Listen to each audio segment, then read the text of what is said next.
जहां एक तरफ दिल्ली सरकार अपने अस्पतालों के सभी कर्मचारियों को कोरोना योद्धा का सम्मान देती है, वहीं दूसरी ओर इन कोरोना योद्धाओं के साथ सौतेला व्यवहार कर रही है। यह धरना प्रदर्शन कर रहे यमुना पार के जीटीबी अस्पताल के सफाई कर्मचारी है, जो अपने वेतन के लिए धरने पर बैठे हैं। कोरोना काल में अच्छी सुविधा देने वाला उत्तर पूर्वी दिल्ली का सबसे बड़ा जीटीबी अस्पताल इन दिनों चर्चा में है। इस अस्पताल में सफाई का जिम्मा सिविक हाउसकीपिंग कंपनी के सपूत है, लेकिन इस कंपनी के सफाई कर्मचारियों को 5 महीने से उनका वेतन नहीं मिल रहा है, जिसके चलते इस कंपनी के तहत काम करने वाले सफाई कर्मचारियों ने वेतन न मिलने के चलते धरना प्रदर्शन किया और नारेबाजी कर दिल्ली सरकार को जिम्मेदार ठहराया। सिविक हाउसकीपिंग कंपनी के सफाई कर्मचारी बताते हैं कि उन्हें 5 महीने से उनका वेतन नहीं मिला है, जिसके चलते यह सफाई कर्मचारी भुखमरी के कगार पर पहुंच गए हैं। इन सफाई कर्मचारियों का कहना है कि अस्पताल प्रशासन की तरफ से केवल आश्वासन ही मिल रहा है, बच्चे भूखे मरने की कगार पर है, कर्ज लेकर घर चलाना पड़ रहा है।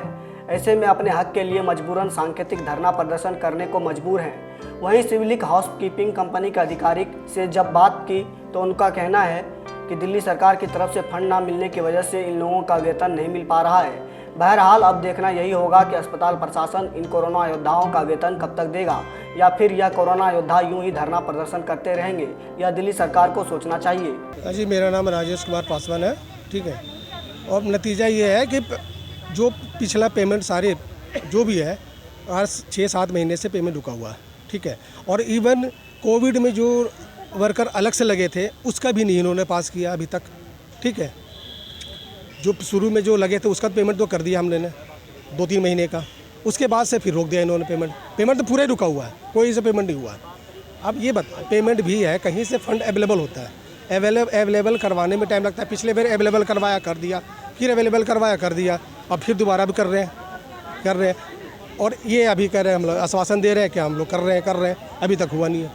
आज भी आश्वासन दिया इन्होंने। मुझे 12 साल सर्जरी करते करते हो गया, मुझे आज तक पीएफ का ये नहीं बताया कि तेरा कितना पैसा है। मेरा 84,000 रुपये आया था, है ये, बाकी सन 2009 से मेरा पीएफ बताया था, है ये। आज मुझे 12 साल हो गई और 6 महीने तनख्वाह को हो गया। बताओ क्या खिलाऊंगा बच्चों को। मेरा मकान गिर गया, मुझे 7 महीने बैठाया घर। मेरा बच्चा बीमार हो गया, मैं उसको कहाँ लेकर जाऊंगा बगैर पैसे के। बताओ मैं क्या करूँगा। खुद मैं बीमार हुआ, नीडल मेरे लगी हैं, तो बताओ कहाँ। बात करने की कोशिश करी कि क्यों सैलरी नहीं आ रही है अपने सेवालिक से। एनडी से तो अभी हमने बात नहीं करी। हम अपने ठेकेदार से बात कर सकते हैं, हम ठेकेदार के थ्रू हैं, ठेकेदार ने लगाए हमें लेबर, है जी। हम सरकारी आदमी से बात क्यों करेंगे, हम अपने ठेकेदार से बात करेंगे। हमारे बीच में ठेकेदार आ जाओ और कैसी भी कह जाओ, हम वो मंजूर। जी कुछ नहीं मिला जी, हमें पहले बोला था जी इसी महीने में सैलरी आ जाएगी, नहीं इसी महीने में सैलरी नहीं आई। और हमें जो सुनने में आई थी, जिसने हमें वादा किया था, सुनने में ये आया था कि उसने परसों रात को रिजाइन दे दिया। ऐसा क्यों? और हमारा बिल पास क्यों नहीं हो रहा सर जी? 5 महीने हो गए हमें, 5 महीने से हमें ना सैलरी मिली है। आगे हमें टाइम बता देते हैं, कोई कहता है दिवाली के बाद मिलेगी, कोई कहता है अगले महीने मिलेगी, कोई कहता है पिछले महीने मिलेगी, कोई हमें कोई ढंग से कोई नहीं बताता। मैं जीटीबी में जी सफाई कर्मचारी शिवालिक कंपनी में काम करता हूं जी। मेरे को 5 महीने से सैलरी का कोई हिसाब किताब नहीं है। कोरोना टाइम से काम करते आ रहे हैं, अभी तक हमारा कोई हिसाब किताब नहीं है, ना हमारी कोई सुनता है यहाँ पे, ना स्टाफ हमारा चलता है। 12 घंटे ड्यूटी करते हैं, तब भी उसके बाद कहते हैं स्टाफ वाले की जाओ लाइन में लग जाओ। हमारी कोई सुनवाई नहीं है, ना हमको कोई यहाँ पे वो करता है, कोई सुविधा ही नहीं है हमारे लिए। इसलिए बैठे हैं सर जी, क्योंकि कोरोना काल में हमने इतनी गंदगी करी है, जेंट्सों के भी डायपर चेंज करे हैं लेडीज़ों ने, और हमारी सैलरी टाइम पे नहीं आ रही। 6 महीने हो गए हमारी सैलरी को आए हुए।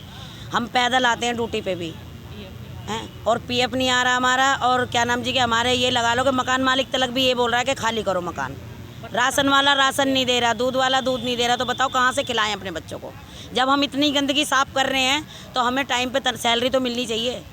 हमारा किसी के लिए नहीं, हमारा हमारे मालिक के लिए है। और हमारे से उल्टा सीधा बोलते हैं सुपरवाइज़र, अगर ज़रा सा लेट हो जाए तो उल्टा सीधा बोलते हैं।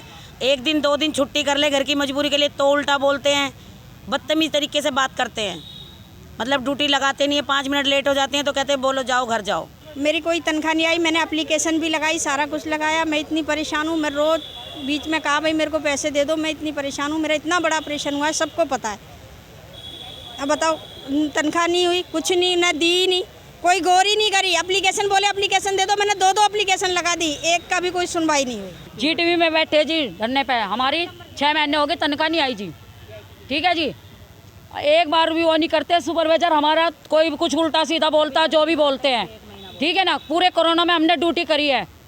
ठीक है, पैदल आते जी, मकान मालिक हमारे बर्तन फेंक रहा, राशन वाला हमें राशन नहीं दे रहा जी।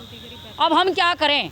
अब हम यही बैठेंगे, चाहे मर जाए चाहे कुछ भी हो जाए, हम यही बैठे रहेंगे।